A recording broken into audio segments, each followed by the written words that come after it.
नमस्कार, मैं हूं मनोज वर्मा और आप देख रहे हैं अटेंशन। और आज अटेंशन में बात होगी लव जिहाद पर वार, बीजेपी तैयार। जी ऐसा लगता है कि प्रदेश में बढ़ते लव जिहाद के मामलों ने बीजेपी की भी टेंशन बढ़ा दी है। इसलिए अब कैबिनेट मंत्री कैलाश विजयवर्गीय भी खुलकर मैदान में आए हैं और उन्होंने लव जिहाद को सामाजिक विकृति मानते हुए इसे खत्म करने का जिम्मा बीजेपी कार्यकर्ताओं को सौंपा।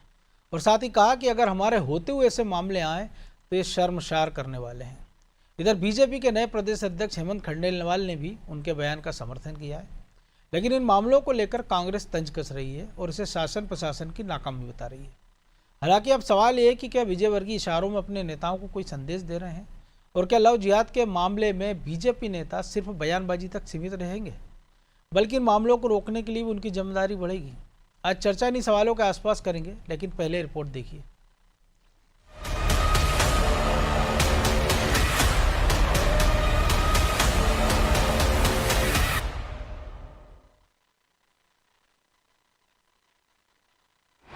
बीजेपी कार्यकर्ताओं को मिला नया टास्क, लव जिहाद रोकने का होगा काम। प्रदेश में लव जिहाद के बढ़ते मामलों ने जहां पुलिस को चौंका रखा है, तो अब बीजेपी भी इसको लेकर गंभीर नजर आ रही है। दरअसल भोपाल के क्लब 90 लव जिहाद के खुलासे के बाद ऐसे मामलों की गिनती बढ़ती जा रही है। इस केस में कई बड़े खुलासे हुए हैं। इंदौर में शूटिंग एकेडमी की आड़ में लव जिहाद का खुला खेल चल रहा था। इंदौर के वार्ड नंबर 58 से कांग्रेस पार्षद अनवर कादरी पर लव जिहाद के लिए फंडिंग तक के आरोप लगे। लिहाजा भोपाल से लेकर इंदौर तक लव जिहाद की घटनाएं जो सामने आई, उसके बाद अब बीजेपी खुलकर मैदान में उतर आई है। कैबिनेट मंत्री कैलाश विजयवर्गीय कह रहे हैं कि हमारे रहते अगर लव जिहाद बढ़े तो हमें शर्म से डूब मरना चाहिए। उन्होंने तो बीजेपी कार्यकर्ता से कहा है कि ऐसे मामलों को खत्म करने की जिम्मेदारी हमारी है। सामाजिक विकृति आ रही, लव जिहाद उसमें से एक। भारतीय जनता पार्टी के कार्यकर्ताओं को इस दिशा में बहुत तेजी से काम करना चाहिए, नजर रखना चाहिए। ये जो ताकतें शहर के अंदर बढ़े और हमारे होते हुए बढ़े अगर, तो हमें शर्म से डूब मरना चाहिए। इसलिए सब भारतीय जनता पार्टी के कार्यकर्ता इंदौर में, प्रदेश में चुनौती की तरह ले उसको कि हम हमारे शहर में इस प्रकार की घटना होगी तो ऐसा सबक देंगे कि लोग याद रखें। याद हो तो जब भोपाल में लव जिहाद के मामले का खुलासा हुआ था, तब भी कैलाश विजयवर्गीय ने कहा था कि विधायक और सांसद को नेतागिरी के साथ ये भी देखना चाहिए कि उनके क्षेत्र में क्या चल रहा है। ये षड्यंत्र काफ़ी दिनों से भोपाल में हो रहा है। भोपाल में हर रोज एक हिंदू लड़की कहीं ना कहीं मुस्लिम नौजवानों का शिकार हो रही है। और मैं तो वहाँ के जनप्रतिनिधियों से कह रहा हूँ कि वे नेतागिरी कर रहे हैं, पर साथ साथ ये भी देखें कि इस प्रकार के लव जिहाद के माध्यम से समाज के अंदर विषमता और विष जहर कौन फैला रहा है, उसकी भी चिंता करें, चाहे वो सांसद जी हो चाहे विधायक। कैलाश विजयवर्गीय के इस बयान से साफ है कि अब बीजेपी कार्यकर्ताओं को नया टास्क मिल चुका है, लव जिहाद के खिलाफ मोर्चा खोलने का। हालांकि लव जिहाद के बहाने कांग्रेस बीजेपी को घेर रही है और उस पर आरोप लगा रही है। क्या कुछ कांग्रेस का कहना है, वो सुनिए। कैबिनेट मंत्री कैलाश विजयवर्गीय जी ने कहा कि लव जिहाद की घटना एक सामाजिक विकृति में उनकी बात से सहमत हूँ। ये बड़ी सामाजिक विकृति है। साथ ही कार्यकर्ताओं को संबोधित करते हुए कहा कि उनके रहते शहर में घटनाएं क्यों बढ़ रही है। मैं ये कहना चाहता हूँ कि भारतीय जनता पार्टी की सरकार के रहते हुए घटनाएं क्यों बढ़ रही है, बड़ा सवाल खड़ा होता है। कैलाश विजयवर्गीय जी को अपनी सरकार से भी सवाल करना चाहिए कि आगे भारतीय जनता पार्टी के शासनकाल में इस तरह घटनाएं क्यों हो रही है। सरकार का फेलियर है, सरकार के इंटेलिजेंस का फेलियर है। हाल ही में उत्तर प्रदेश में छानगुर बाबा नाम का व्यक्ति गिरफ्तार हुआ। आरोप है कि इस्लाम कबूलने पर हिंदू लड़कियों को 16 लाख रुपए देता था और जांच में 100 करोड़ की फंडिंग का नेटवर्क भी सामने आया। इन लव जिहादियों पर प्रशासन अपनी कार्रवाई कर रहा है, लेकिन अब प्रदेश में जिस तरह से बीजेपी नेताओं के बयान आ रहे हैं, उससे भी कई सवाल खड़े हो रहे हैं। क्या आरएसएस की तरफ से भी कोई सीधा निर्देश जारी हुआ है? खैर, आने वाले वक्त में बीजेपी कार्यकर्ता इन लव जिहादियों को कैसे रोकेंगे, ये देखना दिलचस्प होगा। ब्यूरो रिपोर्ट, अनादि टीवी।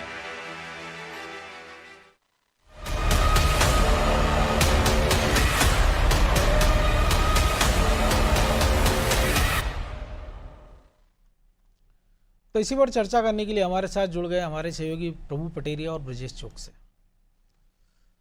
प्रभु जी, इस पर हमने पहले भी कई बार चर्चा की जब इस प्रकार के मामले सामने आए, पहले भोपाल में फिर इंदौर में, और ये वही कैलाश विजयवर्गीय कि जब भोपाल का मामला आया तो उन्होंने तंज कसा था कि देखिए हमारे इंदौर के नेता अच्छे हैं, भोपाल के नेताओं को भी कुछ करना होगा कि लव जिहाद की घटना ना हो।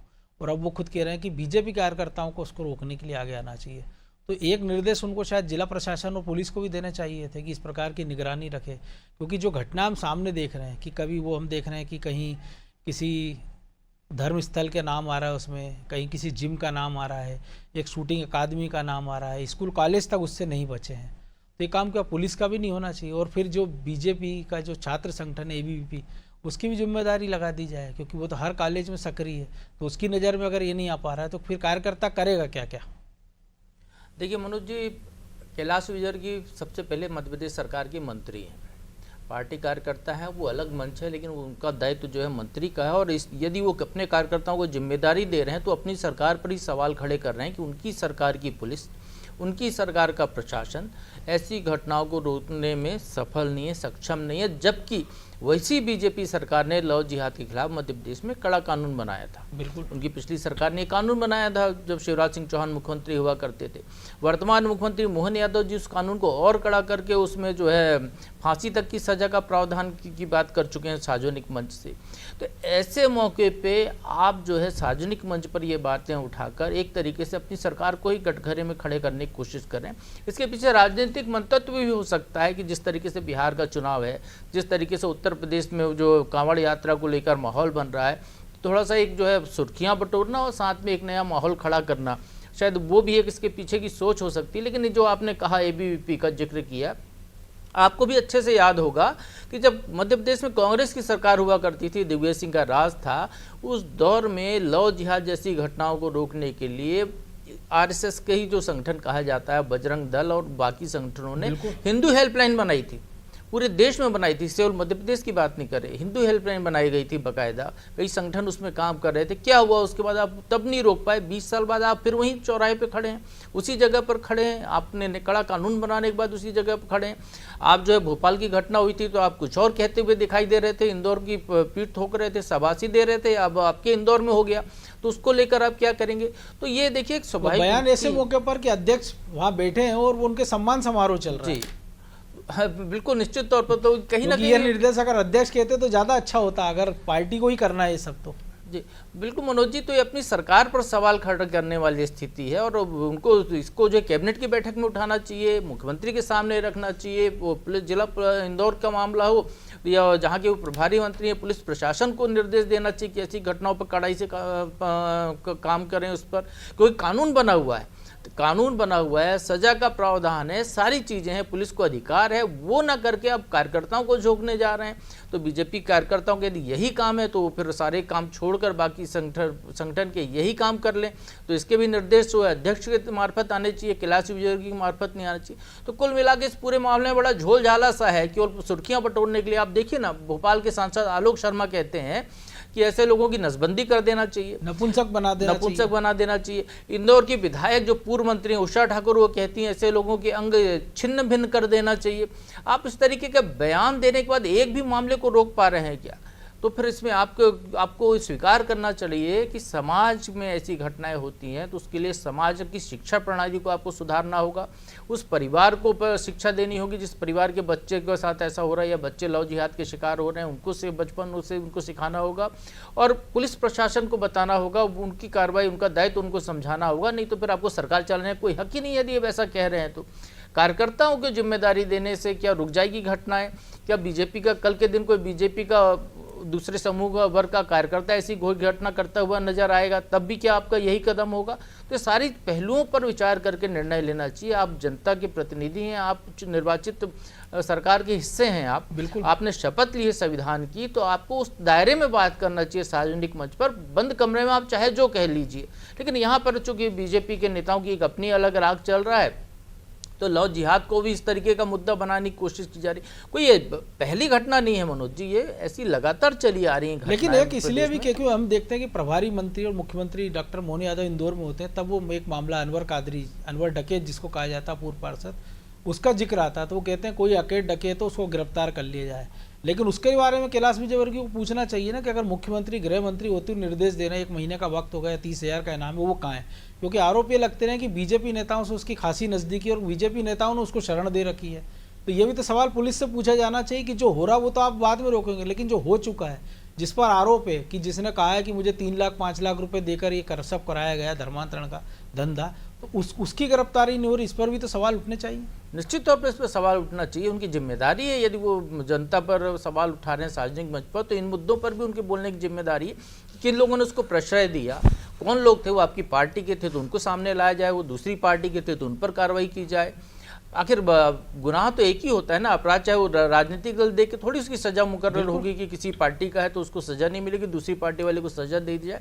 यहाँ पर ये सोचना होगा। और आपको मैं जो पहली बात कही है कि आप चूंकि सरकार का हिस्सा हैं तो आपका दायित्व है कि लाठी पुलिस की चलनी चाहिए, कानून का डंडा सरकार का चलना चाहिए, ना कि किसी पार्टी के कार्यकर्ताओं का डंडा चलना चाहिए। इससे अराजकता ही पैदा होगी। आपको जो समझाइश देनी है, तो आप जो सरस्वती शिशु मंदिर इतने चलते हैं, स्कूल के टीचर्स हैं, आपने नई शिक्षा नीति लेकर आए हैं, वहाँ पर उसका प्रावधान कीजिए कि वहाँ से बच्चों को सिखाया जाए, उनको ऐसा पौध तैयार की जाए। एक तरफ आप सामाजिक समरसता की बात करते हैं, उस वर्ग का वोट लेने के लिए उस वर्ग तक लोगों को भेजते हैं, उसके बाद जब ऐसी घटनाएं हो जाती हैं आप इस तरह के सवाल खड़े करते हैं। फिर जब हम देखते हैं कि नेताओं का एक शगल है भंडारे, इन बाबाओं की कथा कराना, सामान बांटना, तो इसी प्रकार के एक शिविर लगा लें अपने अपने क्षेत्रों में कि भैया ये एक जागरूकता शिविर है, हर हफ्ते 15 दिन में किसी मोहल्ले में किसी महाराज को, किसी साइबर एक्सपर्ट को ले आएँ कि आपको क्या सावधानी रखनी चाहिए। जैसे हमने देखा बच्चियों को सिखाते हैं स्कूल कॉलेज में कि गुड टच बैड टच, तो शायद वो कर लेते तो ज़्यादा बेहतर होता।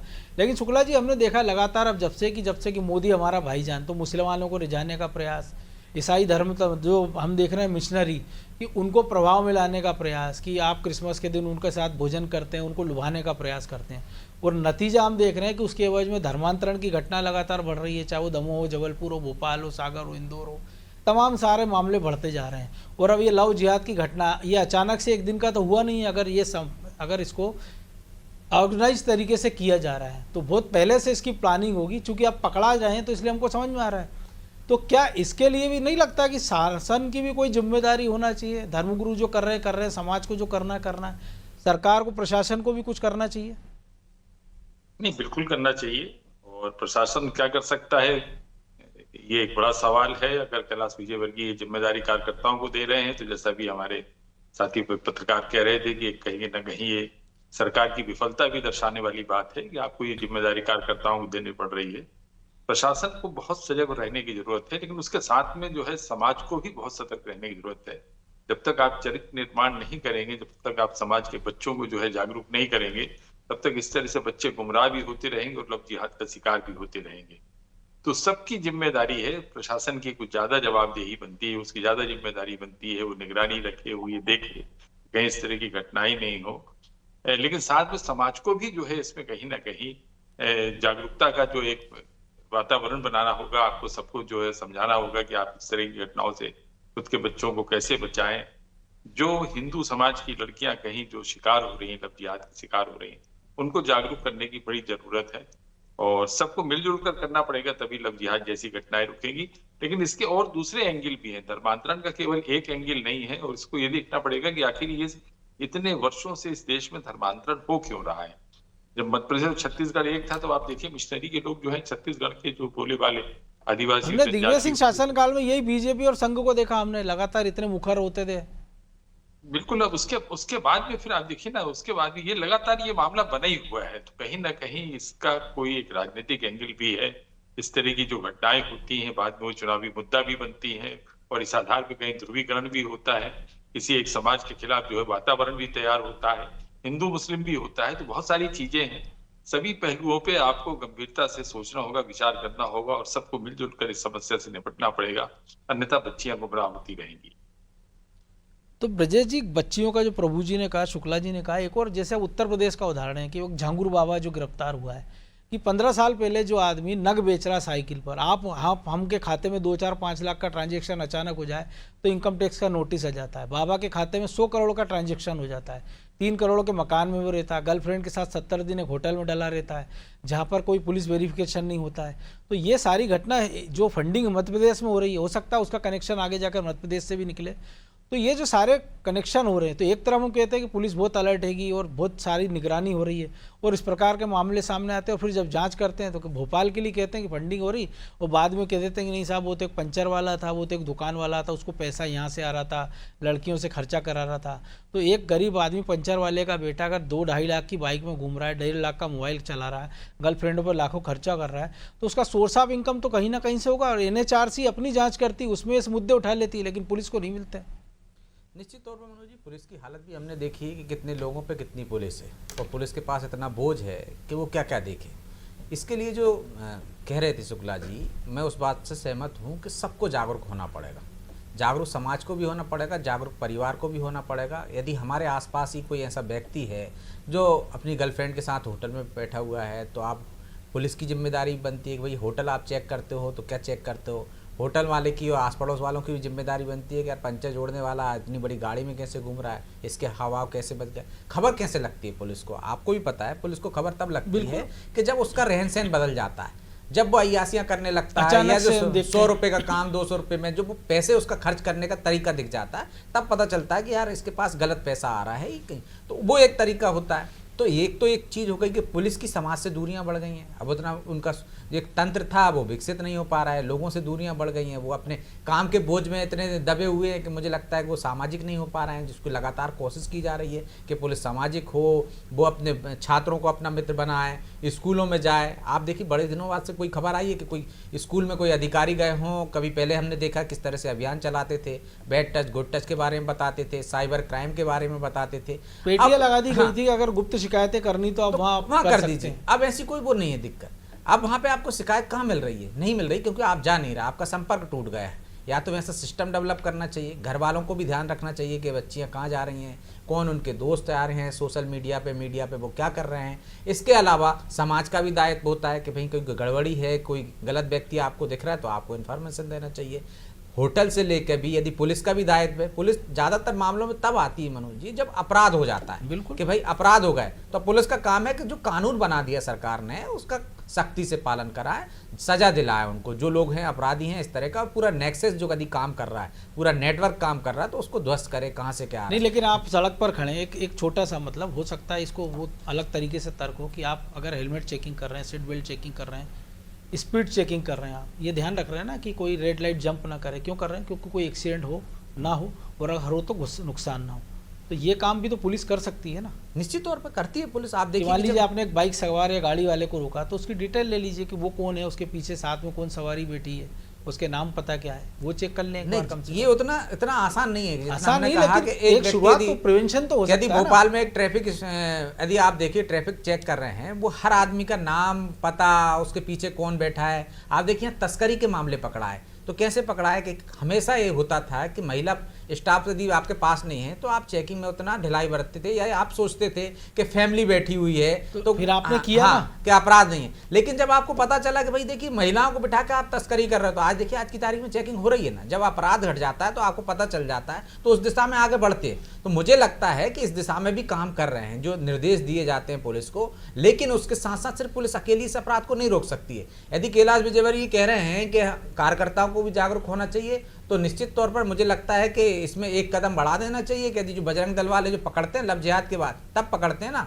कि जब आपका अपराध आ जाता है, आपके संज्ञान में आ जाता है, तो कार्यकर्ताओं को भी जिम्मेदारी यदि आप दे रहे हैं तो सामाजिक सुधार के हिसाब से भी ठीक है कि जाइए, आप बाकी कार्यक्रम तो कर ही रहे हैं, हितग्राहियों के पास जा रहे हैं, तो एक काम और जोड़ दीजिए उसको, लोगों को सचेत करें कि भाई इस तरह के गिरोह भी काम करते हैं। यदि आपके संज्ञान में कोई आता है, आप आस पास यदि आप कोई संदिग्ध गतिविधि देखते हैं तो आप सूचित कर दीजिए उसकी, ताकि पुलिस को मिल जाए, जानकारी मिल जाए। देखा था शांति समितियां थी, मोहल्ला सुधार कमेटियां थी, उसको भी सक्रिय कर सकती है ना पुलिस। वो तो सब समाज के लोग से आते हैं। हम अब कब सक्रिय करते हैं उनको, जब आपको लगता है कि कोई जुलूस निकलने वाला है, ईद और कोई त्योहार हिंदुओं का एक साथ हो गया, जब आपको गंभीरता लगती है कि इनका साथ लेते हैं, निश्चित तौर पर आप कर सकते हैं। हमने देखा वॉलंटियरों को कैसा उपयोग किया, छात्रों को आपने सड़क पे खड़ा करके एक तरह से लोगों को संदेश दिया, उनको भी शिक्षित किया। तो या तो यदि कानून व्यवस्था है कानून क्या काम करता है, क्या नहीं करता है, ट्रैफिक सेंस क्या होता है, ये आप एजुकेशन में, सिस्टम में डाल दीजिए तो बच्चे सड़क हादसे कम हो जाएंगे। अपराध के बारे में यदि आप बता दोगे कि अपराध है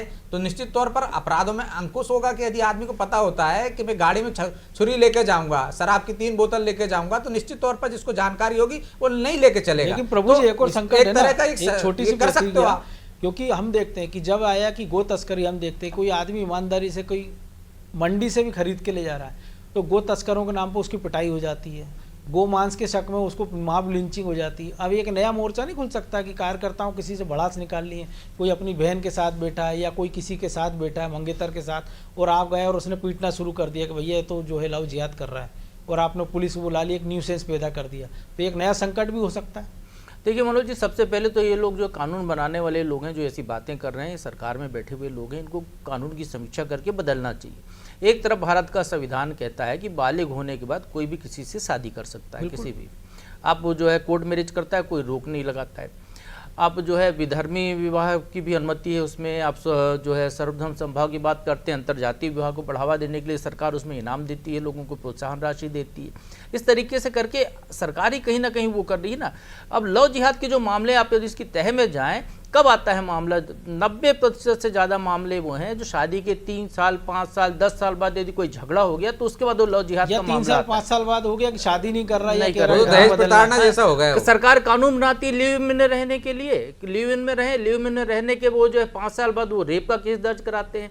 तो यहाँ पर जो हमको सोचना होगा कि या तो आपको वैसे रोक लगानी है तो कानून बनाकर उसको सख्ती से रोक लगाइए, क्योंकि एक चीज बिल्कुल तय है, भारत सनातन धर्मी देश रहा है आदिकाल से। जो भी दूसरे धर्म के लोग आए उनने अपने धर्म को बढ़ावा देने की कोशिश की है, वो जो कर रहे थे वो आज भी करते रहेंगे।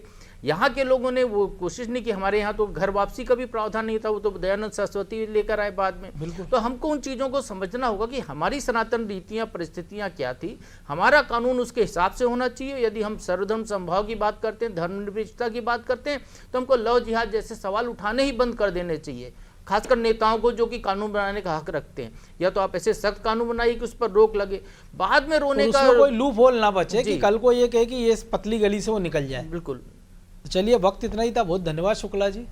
तो निश्चित तौर पर एक सामाजिक जागरूकता की जरूरत है लव जिहाद पर। और जो कानून का जिक्र प्रभु पटेरिया ने भी किया, हमारे सहयोगी ने, तो कानून को लेकर एक बड़ी हम जैसे बात करते हैं कि ये कानून देश में ये भी कि अगर आपको शादी करनी है तो युवक की उम्र 21 साल होना चाहिए, लेकिन अगर वो वोट डाल सकता है तो 18 साल की उम्र में वो वोट डाल सकता है। यानी 18 साल की उम्र में वो इतना समझदार है कि वो देश का प्रधानमंत्री, मुख्यमंत्री, विधायक, सांसद, पार्षद चुन सकता है। लेकिन अगर उसको पत्नी चुनना है तो उसकी आयु 21 साल होना चाहिए।